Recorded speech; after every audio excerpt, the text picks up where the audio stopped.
is a kind of opportunity. All right, let's talk a little bit about eclipses. Generally, you want to make sure that you are emphasizing what you want and de-emphasizing what you don't want. We live in a time when there's a lot of retrograde planets, a lot of things are changing. It is possible, I think, at any particular time to feel as if you're swimming against the tide and so forth. And what you really want to be doing is just making progress in the right direction. And you want to emphasize what you want and de-emphasize what you don't want. The day of an eclipse, do something that you want. Take the day off if you can, or take half the day off, or leave work early, or do exactly what you want at work. There was a time when I was writing the daily horoscope for Jonathan Caner, and he would keep tossing me the horoscope at eclipses, because I guess he didn't really feel like writing them, or he wanted to go do things that he thought were fun, was fun during an eclipse, and he kept throwing me the daily horoscope the week of an eclipse, and as a result, I got to write a lot of horoscopes, for a long time. Hello and welcome to Planet Waves TV. Today's edition is for Thursday, the 13th of March, though we're dropping it a little bit early. This will accompany the Thursday the 13th editions of Planet Waves. I'm Eric Francis Coppolino, your astrologer, here with an update about the total eclipse of the moon in Virgo, followed by Mercury stationing retrograde in Aries. We are in an absolutely unique time in astrological history. Today's program will just give you a few more insights into how that is so. Like, what are the things that make that up? Astrology is always a lot of details that you then kind of filter out and find the really interesting ones, and then maybe start adding things back in. No doubt, everyone is feeling the sense of momentum, the intensity, and I think also the scale of the moment that we are in. This is a large moment as they come, and I'll get into that in the astrology. You'll be able to see why it's so large, which really means in astrological terms often that things are very compact and events are happening rapidly, and that also there are events that are proximate to the Earth nearby, for example, Mercury, Venus, Mars, the Sun and the Moon, and also events that are far away from the Earth happening as well. And we've got all of the above going on right now. Just a kind of a personal check-in. I realize this is not an easy time to be kind of peaceful, calm, and content on the planet, and I don't really think that's what this moment is about. I think there maybe are times when there's a certain element of peace, calm, and contentment that is possible. Although the time and place we are in now, I think, is one of getting clear with ourselves, making it known to ourselves who we are, what we want, what we believe, and what the purpose of our life is right now. And a lot of the activity is focused in the sign Aries, and when you have astrology focused in the sign Aries, that is often about self-actualization, which is really the kind of mysterious process of becoming yourself when you already are yourself. So there's a contradiction implied there, but then again, there's a lot of people who live in a certain way that is not fully acknowledging of the truth of who you are and of your reality and the things that you came to this planet to do. And one of the ways you measure where you stand with yourself is you ask yourself how many things you haven't mentioned to the important people in your life. What don't they know about you? And when you are really you, when you have blossomed into the self that you can be, one of the signs that you're there is that you treat people the same, that you are the same person no matter who you are talking to. That there's no, you have no sense of hierarchy or sense of roles. Yes, it's one thing to be situationally appropriate, but the truth is that when you are consistent within yourself, when you don't have to be another person, for example, for your parents that you are for your partner, or for your children that you are for your boss, and so forth. Well, that's a way of measuring that you are consistent, that you are being truthfully who you are. And there's a lot of shuffling, moving, and shaking that is happening and is going to be happening in Aries. We are only in the first kind of ramp up of the transition of astrology from the Northern Hemisphere winter of 2025 into the Northern Hemisphere spring of 2025. Just reversed, obviously reversed the seasons if you are down in the Southern Hemisphere.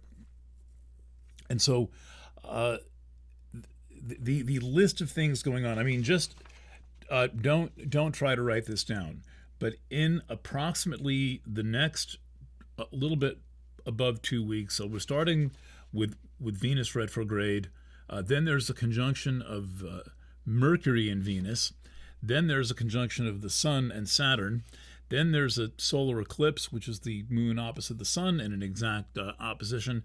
Then there is Mercury stationing retrograde the very next day. That happens in Aries. And then Mars trine Nessus.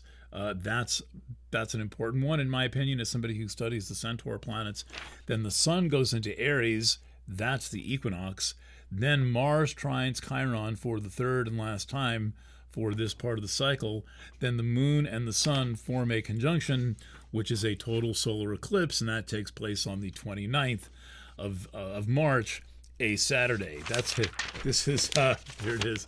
This is my list of things that are in the immediate vicinity. And when you have that many things in the immediate vicinity, it's like, what do you do? How do you handle your reality? What do you do first? How do you handle yourself when you have numerous things coming at you all at the same time? So that's those are good questions. And so there's often the matter of prioritization when you've got a lot of stuff going on. And I think that the thing that you can safely prioritize the most is responding to how you feel. How do you feel? If you're feeling stressed, do something to address the feeling of stress. If you're feeling elated, feel elated, and then kind of let yourself settle back to earth, and get back to doing whatever it is that you need to do, or just feel elated. Go take a walk on a beautiful forest or beach or something like that. If you're feeling angry, address the anger. One thing we can say with this diversity of events taking place in a very short time is that you are likely to feel a lot of different things in a kind of a rapid sequence, and you may wake up feeling one way and then be feeling another way in the afternoon, and then feeling another way in the evening, and certain small things can shift the way you feel. It's good to know what those small things are. For me personally, no matter how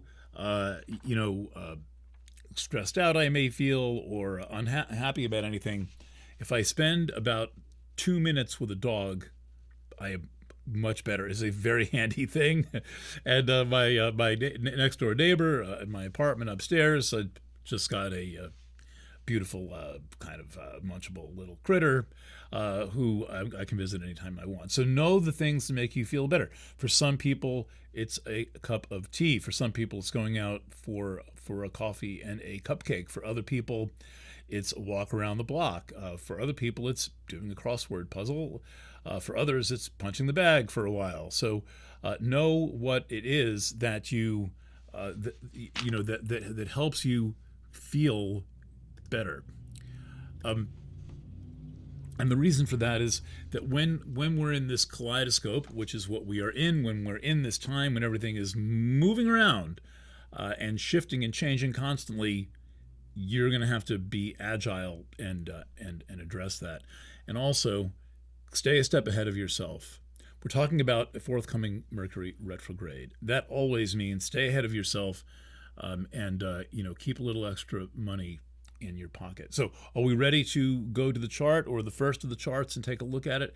We're going to start with the lunar eclipse that takes place on this coming Friday, the 14th of March. So, a lunar eclipse is an opposition of the moon and the sun when that happens near one of the lunar nodes. So the lunar node is this little horseshoe. I don't know if you can see it. It's a little bit easier to see here. So when the sun is near one of the nodes and the moon beyond is conjunct the opposite one, whenever the sun is near one of the nodes, you know there's going to be eclipses coming. And that's not true of the moon. The sun has to be there. Then when the moon gets there, then you have an eclipse. And so we are having one. So the sun is in Pisces. I'm going to zoom in on this chart in a second. The sun is in Pisces. The moon is in Virgo. The moon comes along. The two things line up with the lunar nodes, and we have an eclipse of the moon. This is a powerful eclipse. It's a total lunar eclipse, and it'll be visible anywhere you can see the moon at the time of the eclipse. Unlike a solar eclipse, there is no path of a lunar eclipse. Solar eclipses are visible in a very narrow band of the world. But lunar eclipses, if you have a clear line of sight of the moon, meaning that you can see it and there's no clouds in the way, you can see the lunar eclipse. And so you can see that here in New York, it takes place at approximately 2 a.m. That is actually 1 a.m. standard time, and so that's why the moon is straight overhead when the sun is pretty much straight down below. All right, so while we've got the whole chart up, I want to point out one other thing that you're unlikely to hear another astrologer talking about. Most astrologers do not read the galactic center. They don't read the core of our own galaxy. It's really not in any astrology books. Philip Sedgwick writes about it somewhat. His stuff is a little bit heady. It's not that easy to understand, but we can think of the galactic center as a spiritualizing influence and as a homing influence. And it represents something that is central to our existence. It's important to think of our existence in terms of the larger life that surrounds us. And the larger life that surrounds us is the Milky Way galaxy, and it's an incredibly beautiful thing. I can't jump to a scene of that right now. I haven't set that up, but it is we live on board this absolutely gorgeous spiral in space. It's really quite amazing. Pardon me. Well, I'm still learning how to do. Video lighting is very complicated, especially when you have sunshine coming in the window. For normal photography, I only use sunshine or available light. I don't bother with these studio. Anyway, so here we are. Now, the lunar nodes are at 27 and change.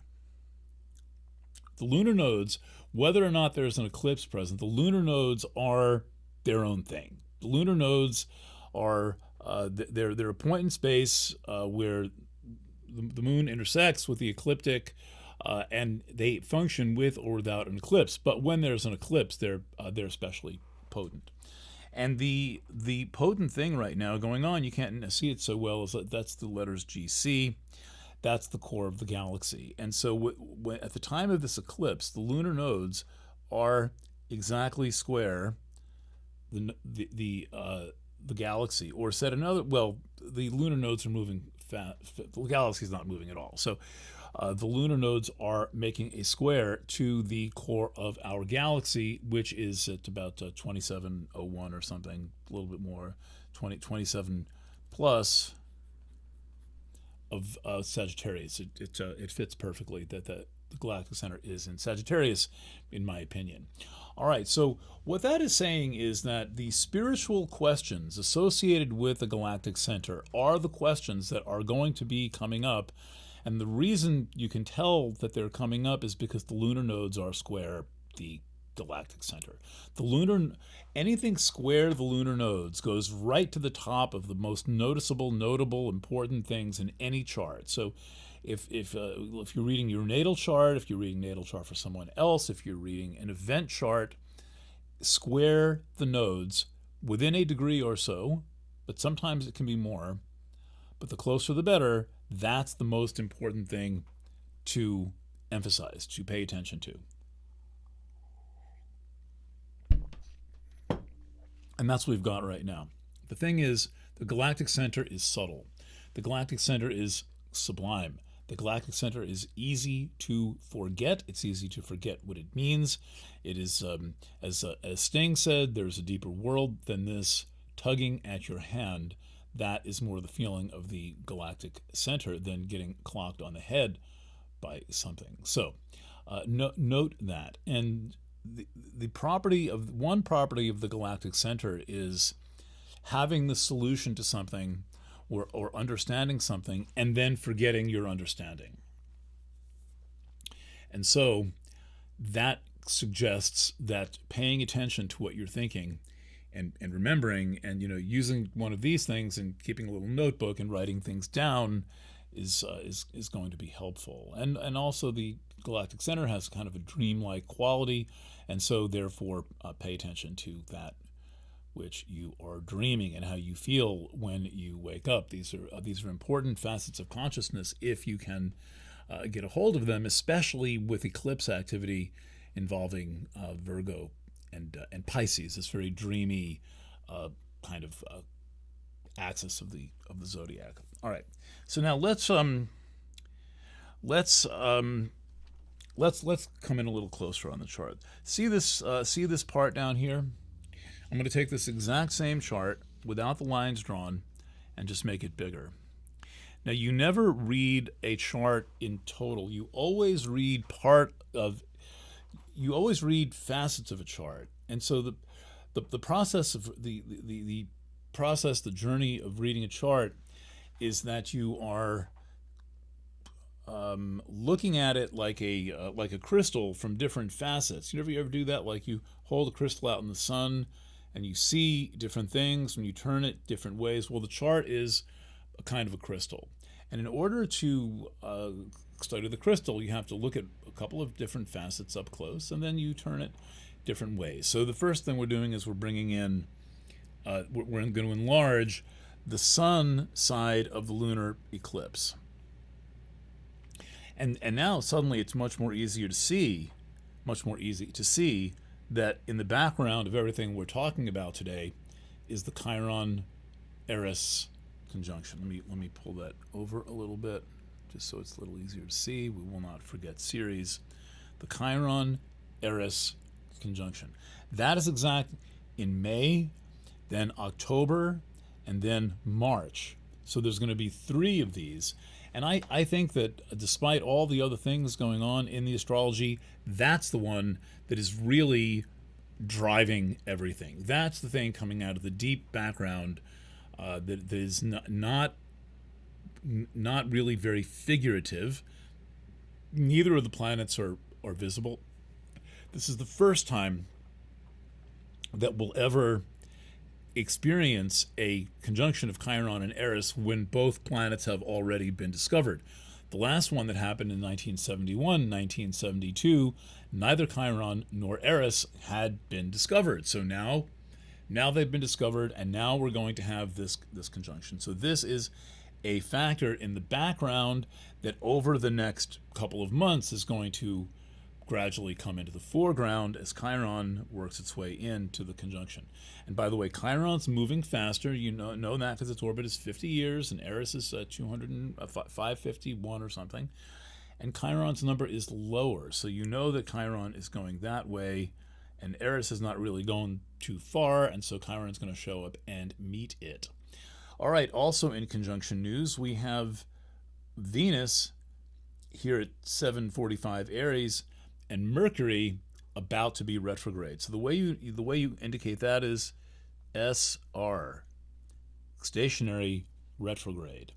When the planet is retrograde, it gets a little RX, the prescription sign. But we know from the ephemeris that that Mercury is going to be retrograde the very next day, the very next day. So these are basically in a conjunction, and that conjunction takes place on the 11th, or took place, depending on when you're reading, on Tuesday. All right. Then there's this moment. This moment is the moment of the eclipse on the night of the 14th, on Friday in Eastern time, and we can see a few things going on here. One is that Neptune is about to enter Aries. That's a big deal. Neptune hasn't entered Aries since like 1864. So on the long list of things that haven't happened in a century or more, one of them is Neptune entering Aries. That's a big deal. The mere fact that Neptune is hanging out at 29, 23, the very end of Pisces, lurking in that mysterious last degree of Pisces, about to cross over the Aries point, that also indicates the scale of the moment. Meanwhile, the sun is heading for Aries. That's the equinox. That's an important thing too. Like any one of these things, I could easily write a Planet Waves article about any one of these things and keep going for 1,000 words, and you wouldn't feel like I was bullshitting. I could explain the different facets of it and what they mean, what the thing is about, and its position, its signs, and its aspect, and all of that stuff. By the way, speaking of that, I would note that here's the new Planet Waves pen, which you can have if you subscribe, that there's this point here called Salacia. I talk about Salacia quite a bit. This is at 11 degrees, and I'm pretty much the only person talking about Salacia. Salacia is an outer planet. It's got a 250-year orbit. It's not quite out as far as Pluto, but it's a very important planet because that's the one that says everyone has their own sexual orientation. Everyone is exactly who they are.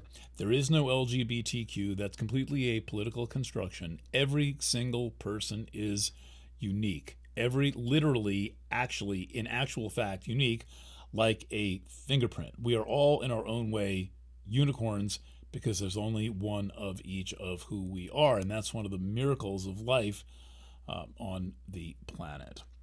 And so there's been a lot of activity conjunct Salacia. Mercury is not going to quite get all the way out there, but it's coming to a stop very near Salacia.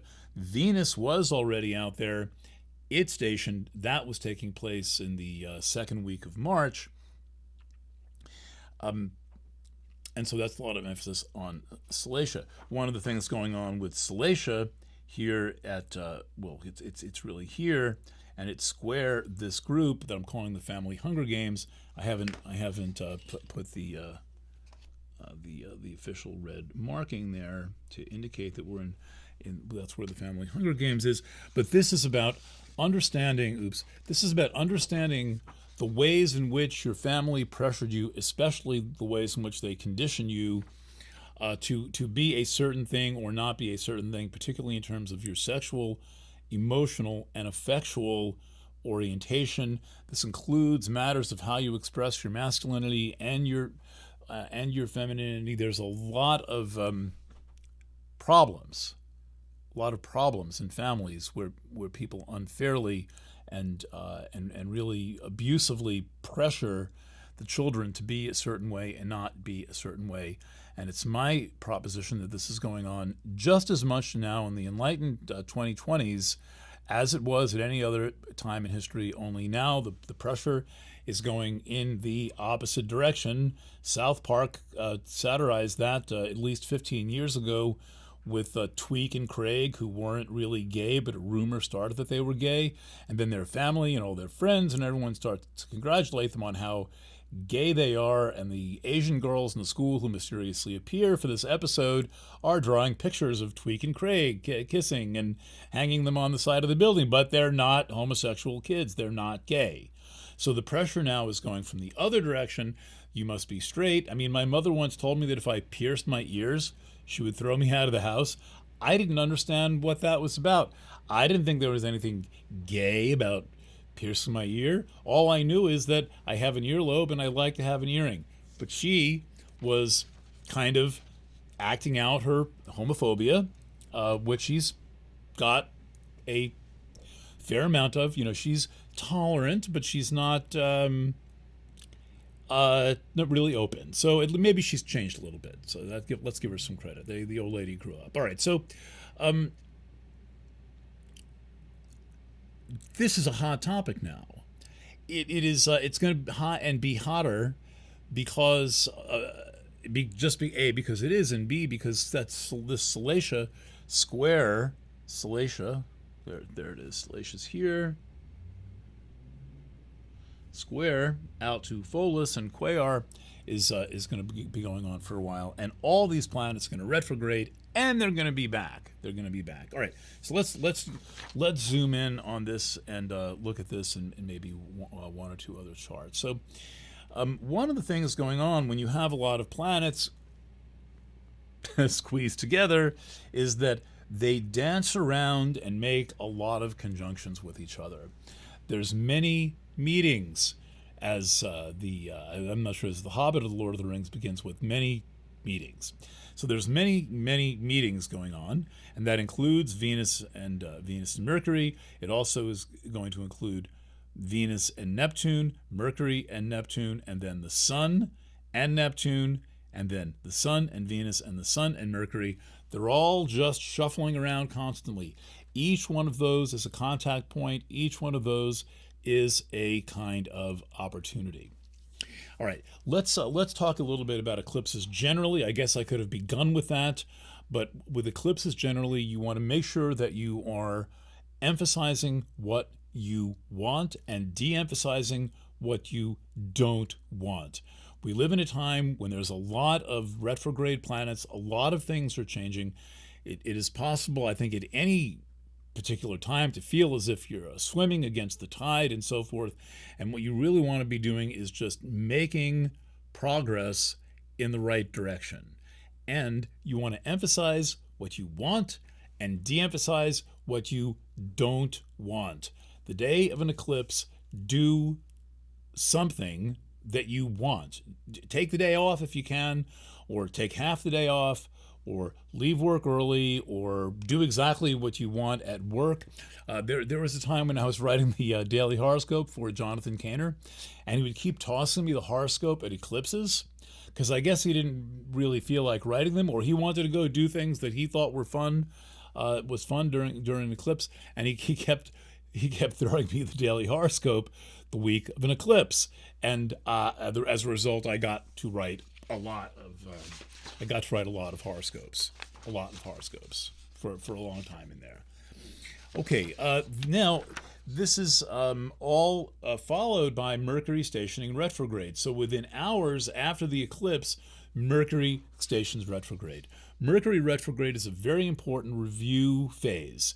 It is important to use Mercury retrograde as a review, to pay attention to what you know about what you learned in the past, and then bring the things that you learned in the past into the present. And use what you know. Write that on your bathroom mirror. Use what you know. So the eclipse happens, Mercury stations retrograde, and then we're on course for a total solar eclipse in Aries. And I'm not going to develop that in this discussion, but that's what that looks like.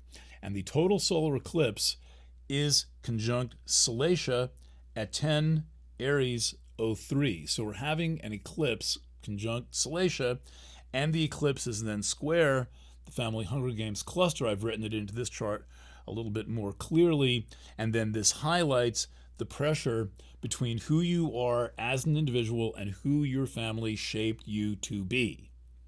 And you may think, what's up with you, Coppolino? Why are you always bringing sex into things? Well, I would ask you, world, why are you always leaving it out? Why is the only place we can find sex Tinder, Grindr, and Pornhub? Just saying. So when I talk about sexuality and sex, I'm talking about the flexibility, having the flexibility at your core to feel what you feel and to be who you are. And I promise you that has a lot to do with how you relate to your sexuality, to your sexual desires, and to your sexual history. Plus, it's just showing up boldly, loudly, and clearly in the charts in the form of a total solar eclipse conjunct Salacia, which is the be exactly who you are aspect, and then that is square this whole complex coming out of the family. It's not really that hard to read it. And the cautionary note here is, well, what about the alcoholics in the family? And you've got to go back to your great-grandparents' generation and see if you can find the nature of the alcoholism and the ways that it led people to want to shut down, to want to not express their feelings to one another, to hide and conceal their reality. So all of the astrology we're experiencing right now is about opening up. Excuse me, I'm hiccuping. Is about opening up. It's about being who you are in the moment, being real with yourself, and then since you can be real with yourself, you can be real with the people around you. All right, I think that is what I have to say for this lunar eclipse horoscope, followed by Mercury stationing retrograde in Aries amidst much other fanfare, lots and lots of conjunctions happening over the next couple of weeks. Stay in touch with yourself. Stay in touch with Planet Waves. Thanks for watching, and bye for now.